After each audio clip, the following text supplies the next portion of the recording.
Good morning बच्चों। आज हम लोग रघुवीर सहाय की लिखी हुई कविता कैमरे में बंद अपाहिज पढ़ेंगे। पहले हम लोग रघुवीर सहाय का परिचय जान लेते हैं।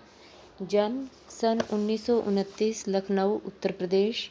प्रमुख रचनाएं: अगय द्वारा संपादित दूसरा सप्तक 1938 में। आरंभिक कविताएं: महत्वपूर्ण काव्य संकलन सीढ़ियों पर धूप में, आत्महत्या के विरुद्ध, हंसो हंसो जल्दी हंसो। पत्रकारिता: ऑल इंडिया रेडियो के हिंदी समाचार विभाग से संबंध रहे। फिर हैदराबाद से निकलने वाली पत्रिका कल्पना और उसके बाद दैनिक नवभारत टाइम्स तथा दिनमान से संबंध रहे। सम्मान: साहित्य अकादमी पुरस्कार। निधन सन 1990 दिल्ली में। रघुवीर सहाय एक पत्रकार के रूप में उन्होंने काफ़ी लंबे अरसे तक काम किया और पत्रकारिता के क्षेत्र में और घटनाओं के विडंबना और त्रासदी को इन्होंने बिल्कुल पास में से देखा। अब हम कविता के बारे में बात कर लेते हैं। अत्यंत साधारण और अनायास सी प्रतीत होने वाली शैली में समाज की दारुण विडंबनाओं को पकड़ने की जो कला रघुवीर सहाय की कविताओं में मिलती है, उसका यह प्रतिनिधि उदाहरण है। प्रस्तुत कविता कैमरे में बंद अपाहिज जो लोग भूल गए काव्य संग्रह से ली गई है। शारीरिक चुनौती को झेलते व्यक्ति से टेलीविज़न कैमरे के सामने किस तरह के सवाल पूछे जाएंगे और कार्यक्रम को सफल और रोचक बनाने के लिए उसमें कैसी भंगिमा की अपेक्षा की जाएगी, इसका लगभग सपाट तरीके से बयान करते हुए कवि ने एक तरह से पीड़ा के साथ दृश्य संचार माध्यम के संबंध को रेखांकित किया है। किसी की पीड़ा को बहुत बड़े दर्शक वर्ग तक पहुंचाने वाले व्यक्ति को उस पीड़ा के प्रति स्वयं संवेदनशील होने और दूसरों को संवेदनशील बनाने का दावेदार होना चाहिए। लेकिन विडंबना की बात यह है कि जब आप पीड़ा को पर्दे पर उभारने का प्रयास करते हैं, तब कारोबारी दबाव के तहत आपका रवैया संवेदनहीन हो जाता है। सहाय जी की यह कविता टेलीविज़न स्टूडियो के भीतर की दुनिया को उभारती जरूर है, लेकिन यह आवश्यक नहीं कि इसे सिर्फ टेलीविज़न माध्यम से जोड़कर देखा जाए।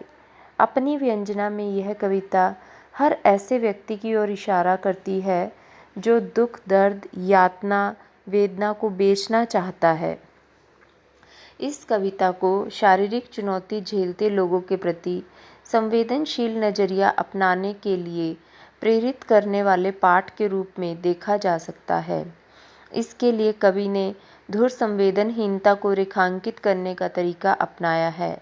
वह दिखलाता है कि किस तरह करुणा जगाने के मकसद से शुरू हुआ कार्यक्रम क्रूर बन जाता है। तो बच्चों, आज हम जो ये कविता पढ़ने जा रहे हैं, इसमें रघुवीर सहाय ने एक ऐसे विषय को उठाया है जिन विषयों को प्राय नहीं उठाया गया है। रघुवीर सहाय समकालीन हिंदी कविता के संवेदनशील कवि कहे जा सकते हैं। उन्होंने सड़क, चौराहा, दफ्तर, अखबार, संसद, बस, रेल, बाजार आदि विषयों पर कविताएं लिखी हैं। ये ऐसे विषयों पर कविताएं लिखते रहे जिन विषयों को प्राय किसी ने उठाना जरूरी नहीं समझा या जो कविता के विषय समझे ही नहीं गए। रघुवीर सहाय ने यहाँ पर कैमरे में बंद अपाहिज कविता में अपाहिज लोगों के पीड़ा और दुख दर्द को बताने का प्रयास किया है। इसके साथ साथ उन्होंने यह भी दर्शाया है कि हमारे यहाँ पर उन्होंने दूरदर्शन शब्द का इस्तेमाल किया है, लेकिन यहाँ दूरदर्शन केवल एकमात्र चैनल का प्रतीक नहीं, दूरदर्शन यहाँ पर समस्त मीडिया का प्रतीक है, जिसमें मीडिया के सभी साधन आ जाते हैं। वो कहते हैं कि स्टूडियो के अंदर ऐसे अपाहिज व्यक्ति को लाया जाता है, उससे बेतुके सवाल पूछे जाते हैं जिससे वो व्यक्ति दुखी हो जाए, और इसका उद्देश्य केवल मात्र एक होता है कि उस अपाहिज व्यक्ति की आंखों में आंसू लाना। क्यों आंसू लाना? क्योंकि जब उस व्यक्ति की आंखों में आंसू आ जाएंगे तो दर्शक भावुक हो जाएंगे और भावुकता के साथ वो उस कार्यक्रम से जुड़ जाएंगे। अपाहिज व्यक्ति के दुख और दर्द को देखकर जो दर्शक हैं वो भी अपने आप को उस कार्यक्रम से जुड़ा हुआ महसूस करेंगे और हो सकता है कि उसकी पीड़ा और बेचैनी को देखकर कुछ एक दर्शक भी रोने लग जाएं। तो यह जो भावुकता है यह कार्यक्रम को लोकप्रिय बना देगी, उसकी टीआरपी बढ़ा देगी और यहाँ पर लोकप्रियता बढ़ाने और उससे चलते होने वाले कारोबारी फ़ायदे की ओर ही सारा ध्यान रखा जाता है। इसमें हम पूरी तरह से जो समर्थ हैं, ईश्वर ने हमें पूरी तरह से शक्तिशाली बनाया है। हम अपनी आजीविका और कई साधनों से कमा सकते हैं, लेकिन हम चुनते हैं समाज के ऐसे दुर्बल लोगों को जिनके दुख और दर्द को बेच करके हम और ज़्यादा पैसा कमाना चाहते हैं। तो हम कविता को देखते हैं। देखिए, कैमरे में बंद अपाहिज, हम दूरदर्शन पर बोलेंगे, हम समर्थ शक्तिवान, हम एक दुर्बल को लाएंगे एक बंद कमरे में। रघुवीर सहाय कह रहे हैं कि हम दूरदर्शन पर बोलेंगे, दूरदर्शन यानी मीडिया का प्रतीक है। हम समर्थ शक्तिवान, हम पूरी तरह से समर्थ हैं। ईश्वर ने हमको शारीरिक और मानसिक तौर पर, आर्थिक और सामाजिक तौर पर पूरी तरह से समर्थ और शक्तिवान बनाया है, लेकिन हम अपनी आजीविका कमाने के लिए, हम अपने लाभ कमाने के लिए एक दुर्बल व्यक्ति को पकड़कर बंद कमरे यानी स्टूडियो में लाते हैं। उससे पूछेंगे तो आप क्या अपाहिज हैं? आप क्यों अपाहिज हैं? आपका अपाहिजपन तो दुख देता होगा, देता है? हम उससे इस तरह के बेतुके सवाल पूछेंगे कि क्या तुम अपाहिज हो, जो कि स्पष्ट तौर पर हमें दिखाई दे रहा है कि हमारे सामने वाला व्यक्ति, सामने कुर्सी पर बैठा व्यक्ति अपाहिज है। फिर भी हम सिर्फ जनता के सामने अपने प्रश्नोत्तर की शुरुआत करने के लिए, एक भूमिका बनाने के लिए इस तरह के बेतुके सवाल पूछना शुरू कर देंगे कि आप क्यों अपाहिज हैं? क्या आपका अपाहिजपन दुख देता है? वैसे ये सवाल किसी भी व्यक्ति से नहीं पूछा जाना चाहिए जो किसी तरह की शारीरिक चुनौती झेल रहा है, क्योंकि इससे हम उसकी पीड़ा को और बढ़ा रहे हैं।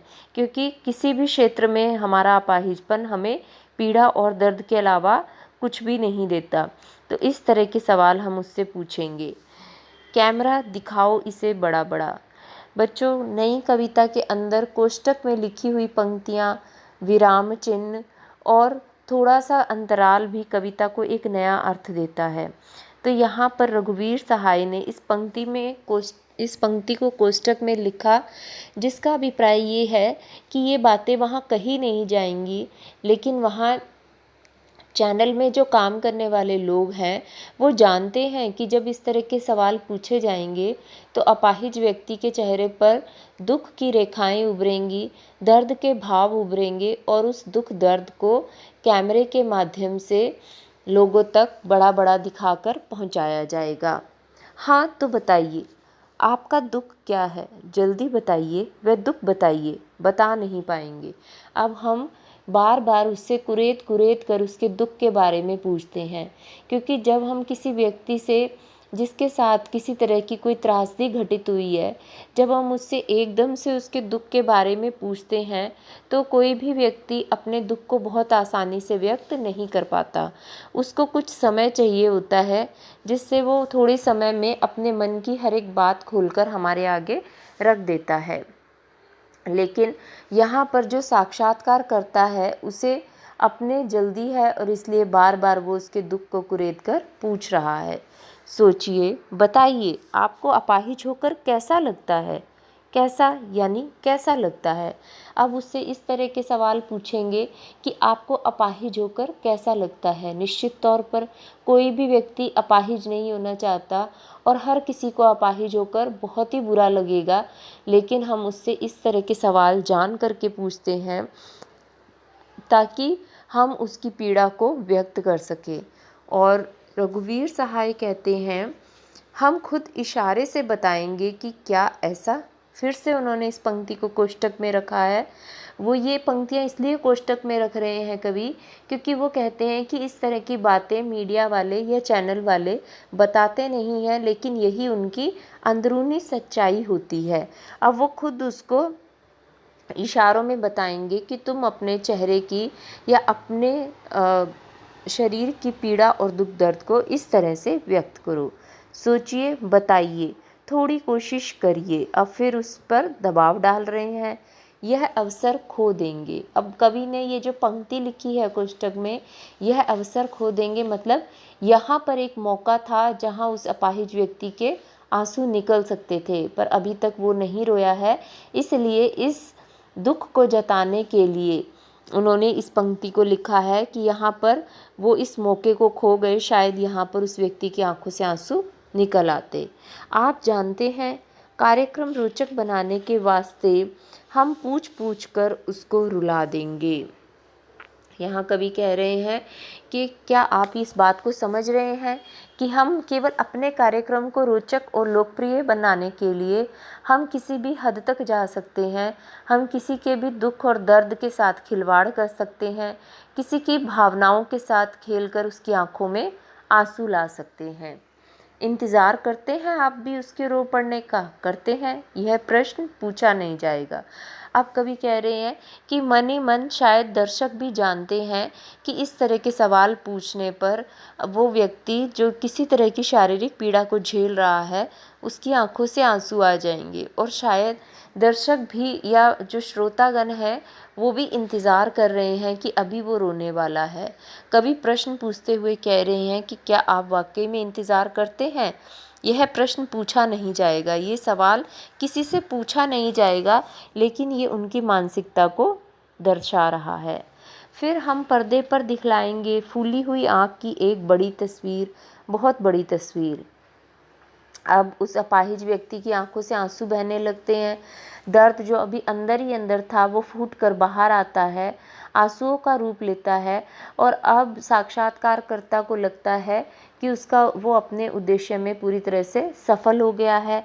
उसका उद्देश्य इस व्यक्ति को रुलाना था ताकि उसका कार्यक्रम सफल हो सके, दर्शक उसके कार्यक्रम के साथ भावुकता से जुड़ जाएं।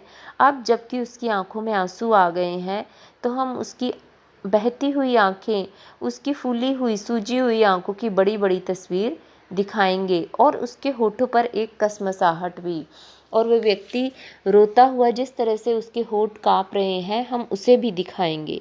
आशा है आप उसे उसकी अपंगता की पीड़ा मानेंगे, और हम ये उम्मीद करते हैं कि आप लोग यानी दर्शक वर्ग इसे उसकी अपाहिजपन की पीड़ा समझेंगे, और आप भी मन ही मन उसके लिए बेचैन या निराश हो जाएंगे। एक और कोशिश, दर्शक धीरज रखिए, देखिए हमें दोनों एक संग रुलाने हैं। आगे रघुवीर सहाय कहते हैं कि बस अब एक और आखिरी कोशिश करनी है दर्शकों, आप धीरज रखो, क्योंकि हमें तो दोनों ही एक साथ रुलाने हैं। यहाँ पर दोनों से कवि का अभिप्राय अपाहिज व्यक्ति और दर्शकों से है। आप और वह दोनों, यानी आप जो दर्शक देख रहे हैं और वह जो अपाहिज व्यक्ति है। कैमरा बस करो, नहीं हुआ रहने दो, पर्दे पर वक्त की कीमत है। अब ये जो पंक्ति है रघुवीर सहाय की, इस एक पंक्ति में इस पूरी कविता का सारांश आ जाता है। कवि ने जो व्यंग्य कसा है मीडिया पर, वो पूरा व्यंग्य यहाँ पर आकर स्पष्ट साकार रूप से हमें दिखाई दे रहा है। कवि कहते हैं कि कैमरा बस करो, नहीं हुआ रहने दो, कि केवल अभी तक सिर्फ अपाहिज व्यक्ति ही रोया है, दर्शक नहीं रो पाए, बस करो, अब रहने दो, पर्दे पर वक्त की कीमत है। ये केवल एक पंक्ति ऐसी है जिसने पूरे साक्षात्कार का जो सार है, यानी जो संवेदनहीनता है, जो कारोबारी दबाव है, जो मीडिया वालों की क्रूर मानसिकता है, उसको लाकर इस एक पंक्ति ने हमारे सामने रख दिया है कि पर्दे पर किसी की दुख दर्द, भावनाओं की और पीड़ा की कोई जगह नहीं है, यहाँ पर बस वक्त की कीमत है। अब मुस्कुराएंगे हम, क्योंकि अब कार्यक्रम पूरी तरह से सफल हो गया है। जितना सफल वो चाहते थे उतना नहीं, लेकिन काफ़ी हद तक सफल हो गया है, और अब ये लोग आपस में एक दूसरे को मुस्कुरा कर देखते हैं। आप देख रहे थे सामाजिक उद्देश्य से युक्त कार्यक्रम, और फिर अंत में ये कहा जाता है कि आप सामाजिक उद्देश्य से युक्त कार्यक्रम देख रहे थे, बस थोड़ी ही कसर रह गई, धन्यवाद। और फिर से पंक्ति कोष्टक में, यानी ये पंक्ति कहीं नहीं जाएगी। और अपने मन ही मन वो सब लोग सोचते हैं जिन्होंने इस कार्यक्रम को फिल्माया है, वो सोचते हैं कि बस थोड़ी ही कमी रह गई। अगर दर्शकों में से भी 2-4 लोग रोने लग जाते तो कार्यक्रम पूरी तरह से सफल रहता और अंत में धन्यवाद ज्ञापन के साथ ये कार्यक्रम ख़त्म कर दिया जाता है। अब देखिए, हम इसके प्रश्नोत्तर देख लेते हैं। कविता में कुछ पंक्तियाँ कोष्टकों में रखी गई हैं। आपकी समझ से इसका क्या औचित्य है? नई कविता के अंदर बहुत सारी चीज़ें जो हैं कोष्टकों में विराम चिन्हों के माध्यम से और खाली स्थानों के माध्यम से भी कवियों ने अपनी अपनी भावनाओं को व्यक्त किया है और बहुत सारी ऐसी चीज़ें समझाने का प्रयास किया है जो शब्दों के माध्यम से शायद ना समझा पाएँ। तो यहाँ पर रघुवीर सहाय ने जो जो पंक्तियाँ भी कोष्टकों में रखी हैं वो अपने आप में कविता को एक अर्थ दे रही हैं। ये सारी वो बातें हैं जो बोलकर नहीं कही जाएंगी, लेकिन यहाँ पर ये जो पंक्तियाँ हैं ये मीडिया वालों की संवेदनहीनता, उनकी क्रूर मानसिकता और अपाहिज के दर्द को बेचकर कारोबारी फ़ायदा उठाने की उनकी सोच को दर्शाता है। दूसरा क्वेश्चन, कैमरे में बंद अपाहिज करुणा के मुखौटे में छिपी क्रूरता की कविता है, विचार कीजिए। यहाँ पर रघुवीर सहाय ने ये दर्शाया है पूरी तरह से, क्योंकि खुद कवि पहले पत्रकारिता के क्षेत्र में एक लंबा अरसा गुजार चुके थे, वो इन सारी बारीकियों से, इन सब चीज़ों से भली भांति परिचित थे। तो यहाँ पर कवि ने कहा है कि भले ही ये जो कार्यक्रम है ये सामाजिक उद्देश्य से युक्त कार्यक्रम होते हैं, दिखाया ये जाता है कि यहाँ अपाहिज व्यक्ति के साथ वो कितनी संवेदनशील व्यवहार कर रहे हैं, उनको कितनी सहानुभूति है, कितनी हमदर्दी है। लेकिन कवि कहते हैं कि वास्तविकता कुछ और ही होती है। यहाँ उनको सिर्फ अपना फ़ायदा उठाना है, किस तरह से कार्यक्रम को लोकप्रिय बनाया जा सकता है, वो सारे गुर यहाँ पर अपनाए जाते हैं। पूरी तरह से लोग अपने व्यावसायिक लाभ कमाने के लिए अपनी भावनाओं को तिलांजलि देकर और अपाहिज व्यक्ति से बेतुके सवाल पूछते हैं और उसके दुख दर्द को वापस हरा कर देते हैं और फिर उसको ऐसे ही रोता हुआ छोड़कर सब अपने अपने अगले कार्यक्रम के लिए निकल पड़ते हैं। तो हम ये कह सकते हैं कि ये कविता करुणा के मुखौटे को पहनकर असल में क्रूरता की कविता है। ये उनकी छिपी हुई क्रूरता को दर्शाती है। तीसरा प्रश्न, हम समर्थ शक्तिवान और हम एक दुर्बल को लाएंगे, पंक्ति के माध्यम से कवि ने क्या व्यंग्य किया है? रघुवीर सहाय ने कहा है कि ईश्वर ने हमें पूरी तरह से समर्थ बनाया, मानसिक रूप समर्थ बनाया, मानसिक रूप से, शारीरिक रूप से, सामाजिक रूप से, आर्थिक रूप से, हर तरह से हम समर्थ हैं, पूरी तरह से शक्तिशाली हैं। लेकिन हम अपना पैसा कमाने के लिए, अपनी आजीविका के लिए, अपने लाभ के लिए कैसे लोगों को पकड़ कर लाते हैं जो खुद किसी न किसी चुनौती का सामना कर रहे हैं, जो खुद किसी न किसी क्षेत्र में हमसे कहीं ना कहीं पिछड़े हुए हैं। ऐसे दुर्बल, ऐसे कमज़ोर लोगों को हमारे सहारे, हमारे सहानुभूति की ज़रूरत है। वहाँ पर हम झूठी सहानुभूति दिखाकर, झूठा अपनापन दिखाकर हम उनसे केवल फ़ायदा कमाते हैं। तो यहाँ पर इस विषय की ओर व्यंग किया गया है। प्रश्न संख्या 4, यदि शारीरिक रूप से चुनौती का सामना कर रहे व्यक्ति और दर्शक दोनों एक साथ रोने लगेंगे तो उससे प्रश्नकर्ता का कौन सा उद्देश्य पूरा होगा?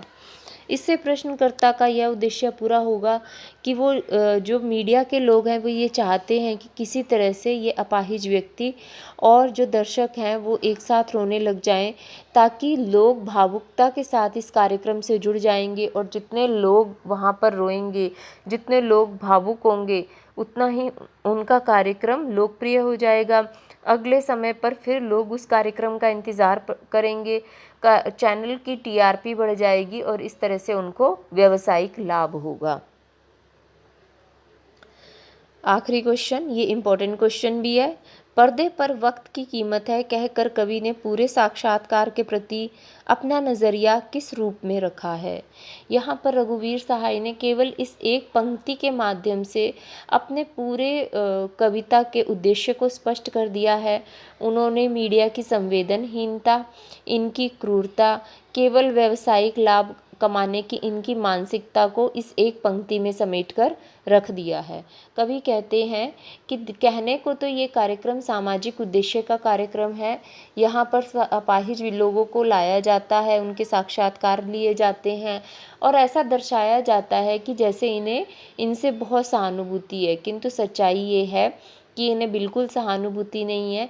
ये केवल अपने कार्यक्रम को रोचक बनाने के लिए, उसको लोकप्रिय बनाने के लिए, अपने चैनल की लोकप्रियता को बढ़ाने के लिए और अपने व्यावसायिक लाभ के लिए अपाहिज लोगों से बेतुके सवाल पूछकर उनको दुख और दर्द में दोबारा से धकेल देते हैं, उनकी आंखों में आंसू ला देते हैं और फिर उनको उसी पीड़ा में रोता हुआ छोड़कर खुद अगले कार्यक्रम के लिए निकल पड़ते हैं।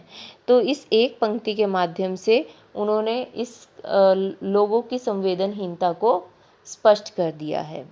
तो बच्चों, ये हमारा जो पाठ है उसके प्रश्न उत्तर हो गए हैं। अब अगर हम इस कविता के काव्य सौंदर्य की बात करें तो पॉइंट 1 खड़ी बोली में लिखी हुई कविता है। नंबर 2 सहज, सरल और प्रवाहमयी भाषा है। नंबर 3 तत्सम और तद्भव, इसके साथ साथ विदेशी शब्दों का भी प्रयोग किया गया है। उसके बाद मुक्तक छंद में लिखी हुई कविता है, मतलब कविता के अंदर कोई छंद नहीं है।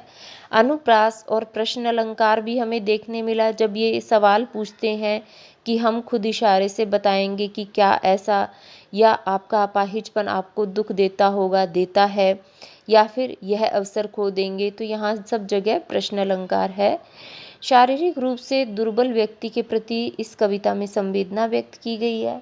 और अंतिम जो इसका पॉइंट है वो है बिंब योजना, क्योंकि हम इस तरह के कार्यक्रम देखते रहे हैं। हम अपने आसपास ऐसे बहुत सारे लोगों को जो किसी न किसी प्रकार से शारीरिक चुनौती का सामना करते हैं, ऐसे लोगों को देख चुके हैं, मिल चुके हैं। हम उनके दुख, दर्द और पीड़ा को समझ सकते हैं, देख सकते हैं, इसलिए बिंब योजना। धन्यवाद बच्चों।